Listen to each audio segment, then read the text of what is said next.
Well, tomorrow marks President Joe Biden's 100th day in office. Tonight, he will address the nation. ABC News Political Director Rick Klein is joining us live from Washington, D.C. Good morning to you, Rick. Hey, great to be with you. You know, what do you know? I say no because, of course, you know, you have all the inside information. Will be the overarching themes of tonight's speech. I think the biggest takeaway is going to be that government, in Biden's view, can be a force for good. He's going to be outlining trillions of dollars in spending and doing it in kind of plain spoken language. A White House aide told me he's gone through the speech to kind of X out all the acronyms and government agencies to make this sound as accessible as possible and talk about things like universal pre-K and expanded health care and, of course, fighting this pandemic and future pandemics. And again, the big takeaway is that the growing the size and scope of government, what government can do, can be a very good thing. And that's a cultural shift. It's kind of a sea change in politics, even for a politician of any party to try to make the case that good government is good. Yeah, you know, he's really going to need to kind of make this case, especially if he wants to move that huge transportation infrastructure plan forward, right? Well, that's exactly it, is that he's working on this and delivering the speech tonight on the eve of 100 days with a reservoir of support, but not a very deep one. Just more than a half, about 52% of people approve of him. But when you start to get into policy issues, you see some more softening. And if he's going to want to actually get things done beyond COVID relief, where he has fairly high marks, he's going to need to marshal people's support and translate the goodwill that they're inclined to feel toward him into these policy items where partisan differences start to animate, and even some Democrats are skeptical about how big he's going.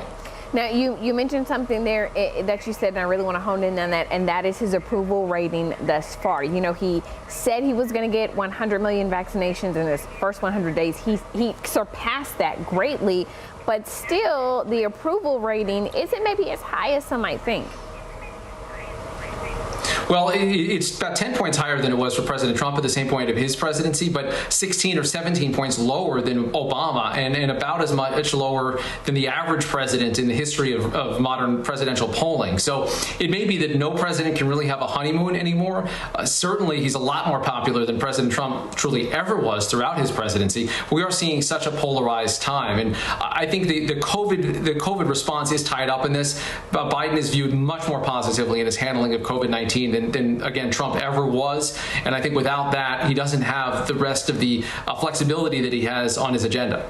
Now, you know, one of the big things for us here in Texas is the crisis that's happening at the border. That is something that is greatly impacting the state of Texas. And some people feel as though the president is to blame for the surge in migrants that we're seeing crossing. Talk to us about your thoughts on this.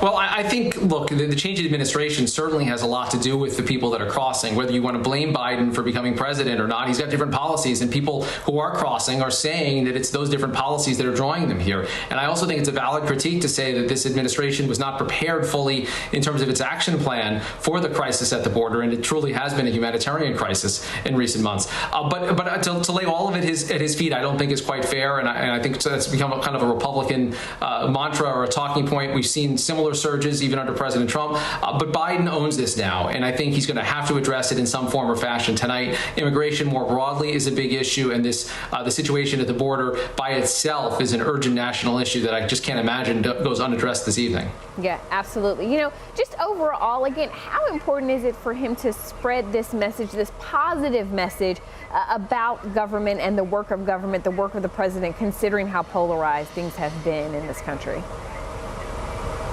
I think it matters in both the immediate and the longer term. In the immediate term, it matters to try to finish off COVID once and for all. You need people to trust in the vaccine and trust into government regulations for us to end the virus, period, end of story. And then beyond that, how you build from that does take a different mindset about what government can be. We've had, for generations now, from Ronald Reagan through Bill Clinton and even Barack Obama, Democrats and Republicans both saying that they wanted to tame the size of government. That is a different message than you're hearing from Joe Biden. He has decided to go bigger at virtually every turn. Okay, certainly will be interesting to see how that message is received by the American people tonight. Rick Klein, thank you so much for joining us. My pleasure. Thank you.